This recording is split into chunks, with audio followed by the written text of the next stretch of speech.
So anyway, what is my real estate topic for today? Well, quite a few of my latest listings are about tenant-occupied homes that we're selling. And this is an ongoing topic because I get this all the time. And hi, Radu, thank you so much. Anyway, a couple of the properties that we sold recently, and this has been over, 25 years in real estate. A lot of my clients, they say, well, gosh, should I wait until, my tenant moves out to put the property on the market? How much notice do I have to provide my tenant? And they just, they're not sure about the laws and how the tenant is going to cooperate. So there's a lot of questions I have to ask the homeowner, first of all. The first question is, well, first of all, is the tenant on a month-to-month vacancy? And, how is your relationship? Stuart, great broker. That's my broker, everyone. Proud of you.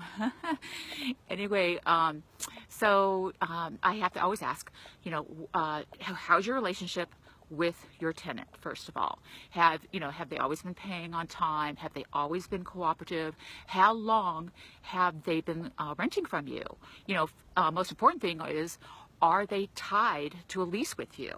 Because if they're tied to a lease with you, you have to honor that lease.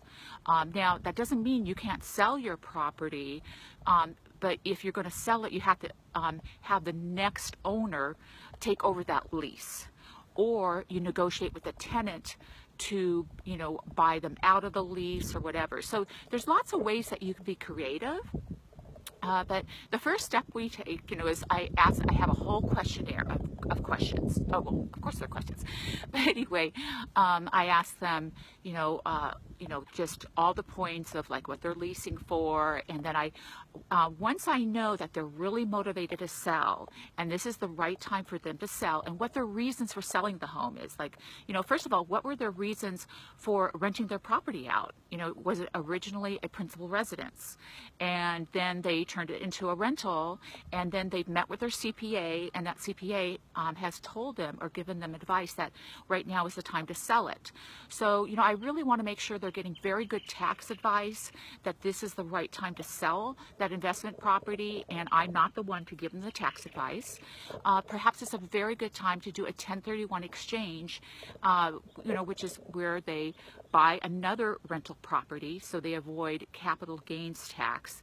And I ask them, what are your plans for when you sell this property? What are you going to invest it in? Or are you going to be paying the taxes? So these are a lot of really important questions. And I know it has nothing to do with the topic on hand with the tenants, but just some things to think about before you sell your rental property. Okay, so getting back to the tenant situation. So I always ask them, first of all, they want to put something in writing to their tenants. If they're very serious about putting their home on the market, you need to put something in writing to your tenant. And, there's some really great letters I have. Reach out to me if you want me to just forward you a letter, and it protects you legally. And if your tenant has been leasing from you for over 1 year, in the state of California, I know, you have to provide them with a 60-day notice. If it's under 1 year, then that's different. So, a lot of times a tenant will cooperate with showing, and, many times they're more than happy to do that. Other times they will not. So I want to get involved at that point, and I ask the seller to allow me to come on the appointment with them when they're going to meet with the tenant. First, they should talk to the tenant on their own without me being there. And they should say, hey, we do need to sell, and, they don't even have to explain the reasons why they need to sell, but usually I try to advise them to say it in a way that they need to sell just because, it's the right time of the year, or, there's hardship or something like that, so that the tenant feels, some sympathy for them. Not that they have to go overboard with that. Don't be so cut and dry with the tenant, because the tenant has emotions as well.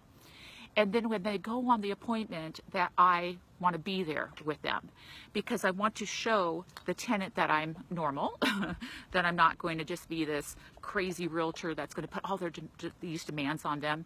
But more importantly, I'm looking out for the seller as well. I want to see this property. I want to see if it's show ready, if the tenant is going to represent the property in the best way, because a lot of times it may not show the best. So it's going to be in the seller's best interest to wait until the tenant is out.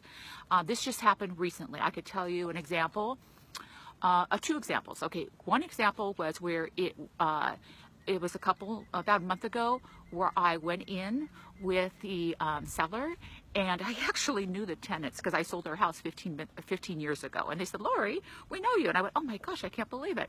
So, being in the business as long as I have, you tend to run into people that you've sold homes to, and you sold their houses and everything. So thank goodness I already had a relationship with these tenants, and they trust me.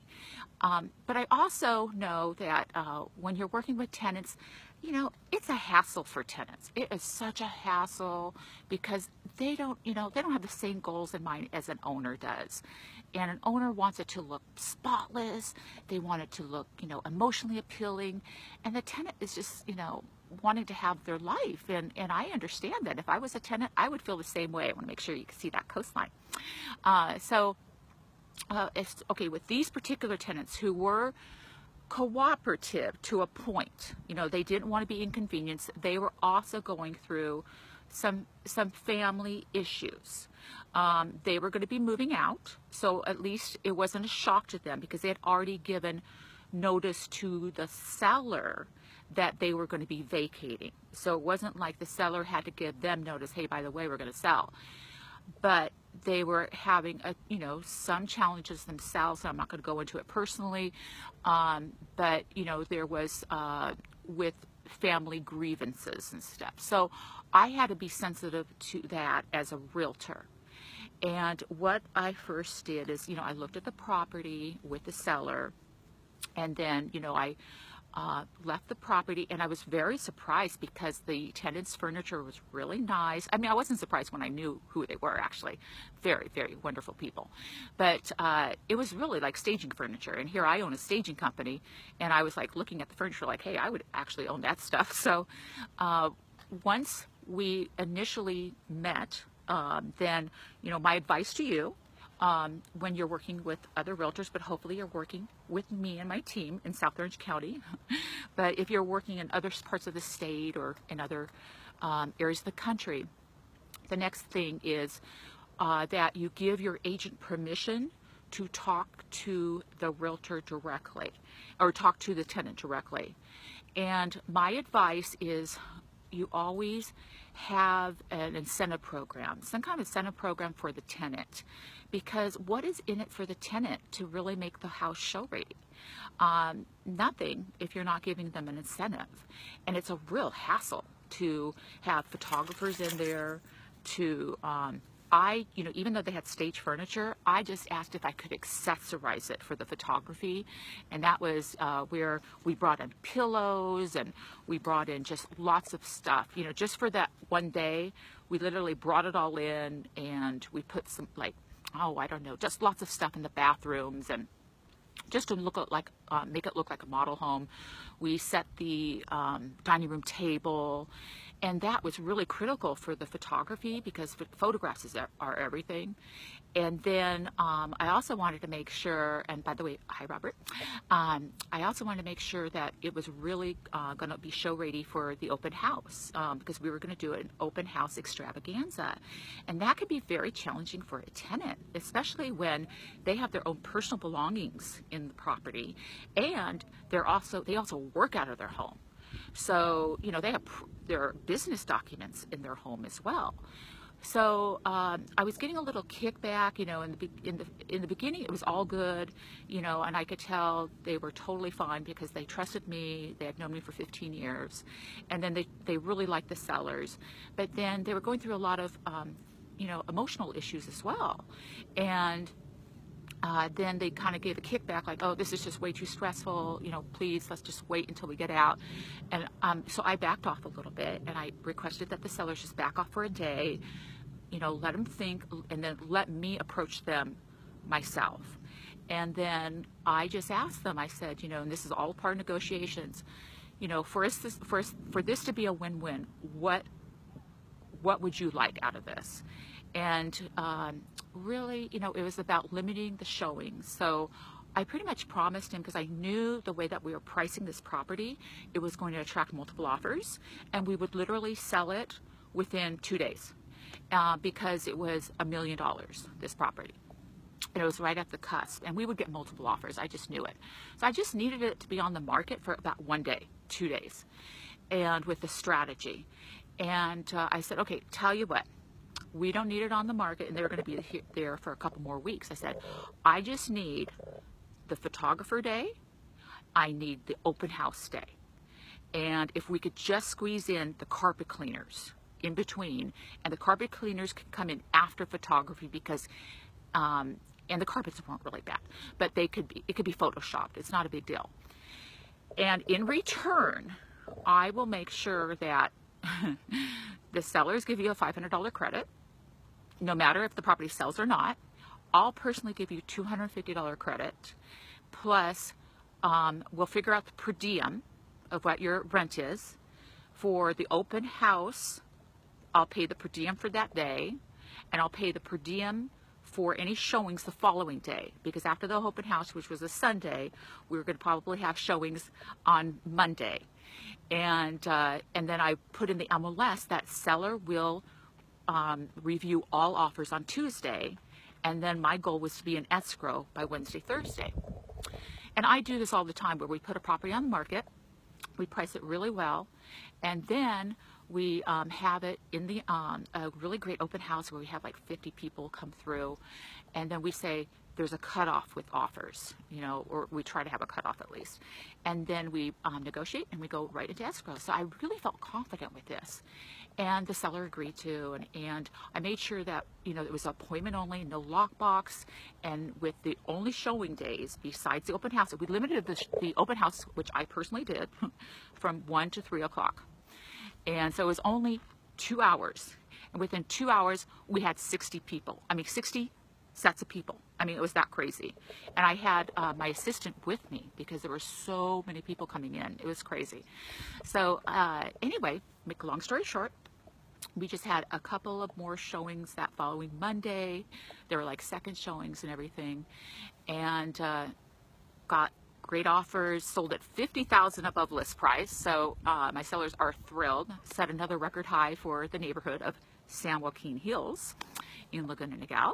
And this home even back to Moulton Parkway, which is up Main Street. But it was a beautiful home. And you know, I couldn't have done it without the cooperation of everyone. And so I really thank the tenants, because the tenants, I know it was a tough time for them. And by the way, I promised the tenants that once we sell it, we will make sure we hold off on all inspections and everything until after you move out.